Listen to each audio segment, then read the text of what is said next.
సాక్షి life మీ ఆరోగ్య నేస్తం. Subscribe చేయండి.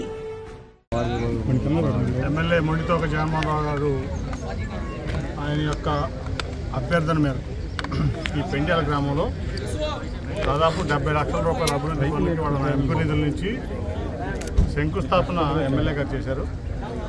ఈరోజు ఇనాగ్రేషన్కి తప్పకుండా నేను రావాలంటే ఈరోజు నేను రావడం జరిగింది.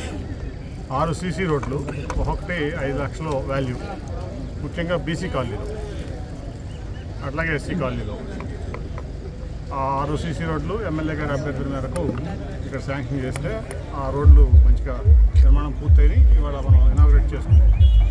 అట్లాగే ఈ ప్రాంతంలో బీసీ ఎస్సీ మైనార్టీలు ఎక్కువగా ఉండే పెండ్యాలలో ఈ ప్రాంతంలో మరి నిరుపేదలు ఉండే ప్రాంతం ఇది.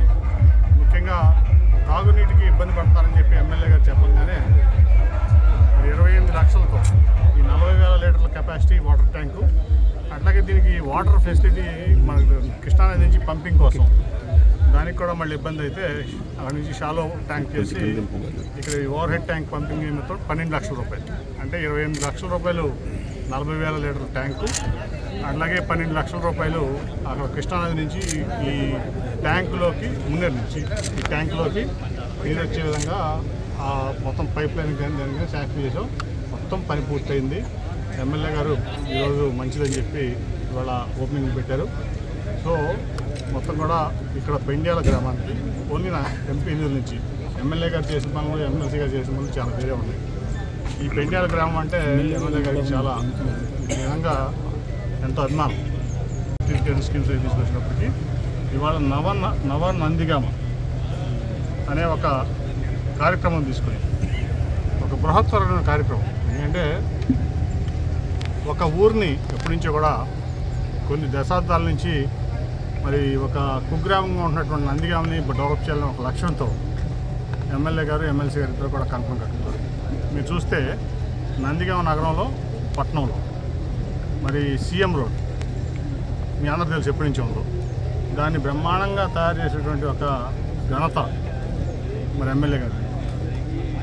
అట్లాగే ఇవాళ చూస్తే అక్కడ వాణిజ్యపరంగా మంచి విజయవాడ బీసెంట్ రోడ్ అంతా అడగపోయింది, నిజంగా కూడా అభినందనీయం. అట్లాగే మరి ఈ ప్రాంతంలో నిజంగా ఒక రికార్డ్ బ్రేక్ ఏంటంటే కేంద్రీయ విద్యాలయం తీసుకొచ్చారు. మీకు ఎక్కడ కూడా భారతదేశంలో చూడండి, ఇవన్నీ కూడా మనం చెప్పుకోవాల్సిన విషయాలు. భారతదేశంలో ఎక్కడా కూడా మేజర్గా సిటీస్లో ఇస్తాడు, లేకపోతే ఒక నియోజకవర్గ హెడ్ క్వార్టర్స్లో ఇస్తారు కేంద్రీయ విద్యాలయం. అటువంటిది నందిగామకి కేంద్రీయ విద్యాలయం సాధించిన ఘనత మొండితోక జగన్మోహన్ రావు, అట్లాగే ఎమ్మెల్సీ అరుణ్ కుమార్ గారు. త్వరలో దానికి కూడా ప్రారంభం, అంతా బిల్డింగ్ రెడీ అయిపోయింది, పర్మిషన్స్ అన్నీ వచ్చినాయి, అంతా కూడా రెడీ అయింది. త్వరలోనే దాన్ని ప్రారంభిస్తారు. అన్ని ప్రాంతాల నుంచి వచ్చిన వాళ్ళు జాయిన్ అవుతారు. దాని ఎంట్రన్స్ కూడా ఆల్ ఇండియా ఎంట్రన్స్ ఉంటుంది. ప్లస్ కేంద్ర ప్రభుత్వ ఉద్యోగులు, రాష్ట్ర ప్రభుత్వ ఉద్యోగులు పిల్లలందరూ ఉంటారు.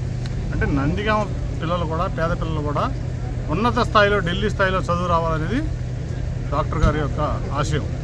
సో మీరు చూడాల్సింది ఏంటంటే ఇంటెన్షన్ ఏంటంటే మా నందిగామ బాగుండాలి, మా నందిగామ ప్రజలు మంచిగా ఉండాలి, వాళ్ళ సంక్షేమం ముఖ్యం, వాళ్ళ మంచిలు ముఖ్యం, అలాగే వాళ్ళ పిల్లల చదువులు ముఖ్యం, అట్లాగే వాళ్ళ ఆరోగ్యం ముఖ్యం. ఆయన డాక్టర్గా, మరి ఒక విద్యావేత్తగా మన అరుణ్ కుమార్ గారు కూడా, మరి ఆయన డాక్టర్గా, పల్మనాలజిస్ట్గా నేను ఎప్పుడూ చెప్తాను, కోవిడ్లో కొన్ని 100 కోట్ల అభివృద్ధి కోసం, ఇక్కడ ప్రజల సంక్షేమం కోసం, ఇక్కడ ప్రజల మంచి చెడుల కోసం, ఇక్కడ పిల్లలు బాగా చదువుకుని పైకి రావాలి, నేను డాక్టర్ అయ్యాను, అట్లాగే అరుణ్ కుమార్ గారు బాగా చదువుకుని పిహెచ్డీ చేశారనే ఒక లక్ష్యంతో డాక్టర్ గారు మంచి చదువు కోసం కేంద్ర విద్యాలయం ఇటువంటివన్నీ కూడా మరి వాళ్ళ యొక్క ఇంటెన్షన్, లక్ష్యం ఈ ప్రాంతం కోసం, ఇక్కడ ప్రజల కోసం లక్ష్యం భాగం. అలాగే నిన్న చూసాం మన ముఖ్యమంత్రి జగన్మోహన్ రెడ్డి గారు బ్రహ్మాండంగా విజయవాడ నడిపోతున్నారు.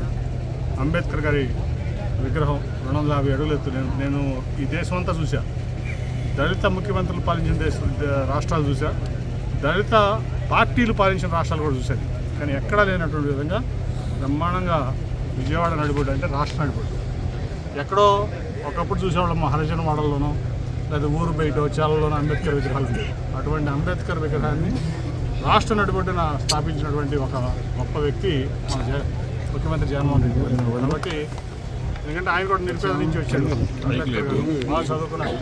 దేశానికి ఒక దిశాన్ని చేశారు రాజ్యాంగం ద్వారా. అటువంటి వ్యక్తిని ఇవాళ మనం చూసే బ్రహ్మాండమైనటువంటి కార్యక్రమంలో అన్వీల్ చేశారు, స్టాచ్యూ అంటే ఆవిష్కరణ చేశారు స్టాచ్యూ. కాబట్టి అటువంటి వ్యక్తుల స్ఫూర్తితో ఇవాళ మనం ఈ రాష్ట్రాన్ని కానీ ఈ ప్రాంతాన్ని కానీ డెవలప్ చేసుకోవాలి. అందరూ బాగా చదువుకోవాలనే లక్ష్యం ఉండాలి. అట్లాగే చదువుకున్న తర్వాత కుటుంబాలు బాగుండాలి, లైఫ్ స్టైల్ బాగుండాలి అనేది అందరి కోరిక. అంబేద్కర్ గారి కోరిక అదే, ముఖ్యమంత్రి గారి కోరిక అదే. అదే ఫాలో అవుతున్నటువంటి ముంతాజ్ బ్రదర్స్ కూడా నేను నిజంగా అభినందిస్తున్నా.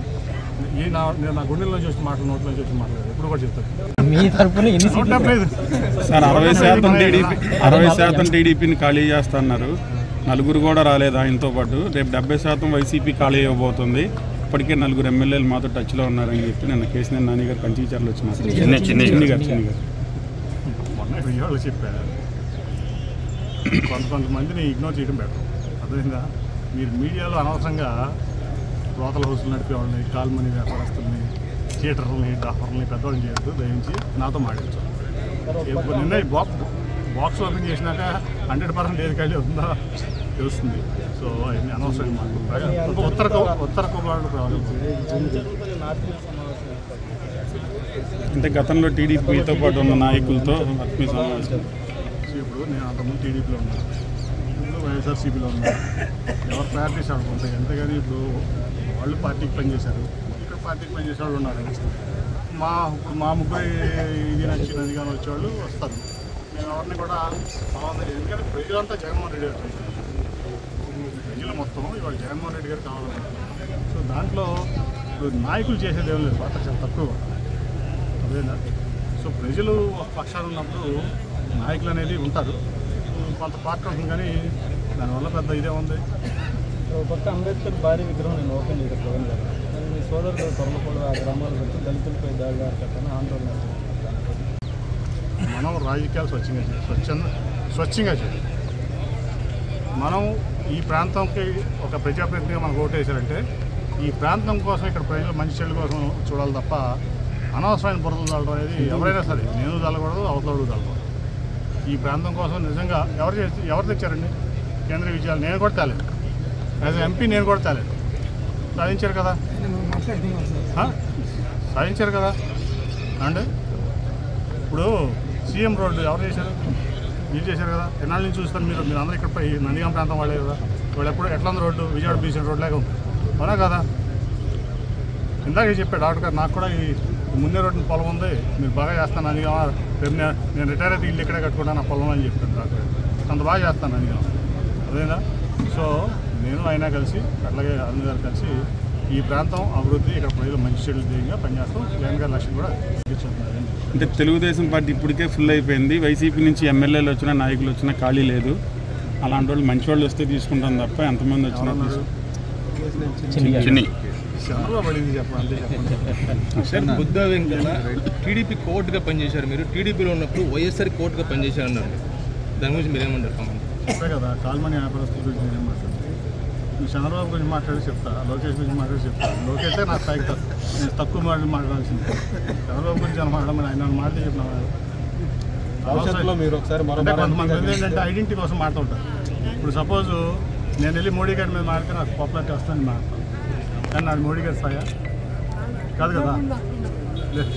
లేదంటే ఎవరో వచ్చి జగన్మోహన్ గారి మీద ఛాలెంజ్ చేస్తారు, జగన్ గారి స్థాయి. ఇప్పుడు మీ స్థాయిని గుర్తించి అడగాలి ప్రశ్నలు మీడియా కూడా. కొంతమందికి అనవసరమైనటువంటి ప్రచారం కోసం నేను మాట్లాడవచ్చు. టీడీపీ మీ అనుచరులు ఏమన్నా ఇన్వైట్ చేస్తారు సార్? వైసీపీ రావడానికి సిద్ధంగా ఉన్నారు కొంతమంది. అందరూ వస్తారు. నేను ఏంటంటే యాక్చువల్గా మేమందరం కలిసి మాట్లాడుకుని నిర్ణయం తీసుకున్నాను. ఈలోపు ముఖ్యమంత్రి గారు వెంటనే వచ్చి జాయిన్ అవ్వమని చెప్పి మా నాన్నగారు ఆయన మాట కాదనలేక అంటే జాయిన్ అయ్యాను. అన్నీ వస్తాయి, తొందర ఉంది. సార్ వైఎస్ఆర్సీపీలోకి పోయేటప్పుడు టీడీపీలో ఉన్నప్పుడు మీతో పాటు మీ వెంట ఉన్న వాళ్ళు మొత్తం వైఎస్ఆర్పీ వచ్చారండి? మీ క్యాడర్ మొత్తం మీతో పాటు ఉన్న నాయకులు కానీ మీ క్యాడర్ కానీ వస్తారు, అందరూ వస్తారు. టోటల్ చెప్పే కదా, ఉన్నాయి చెప్పారు 60% ఖాళీ అవుతుంది.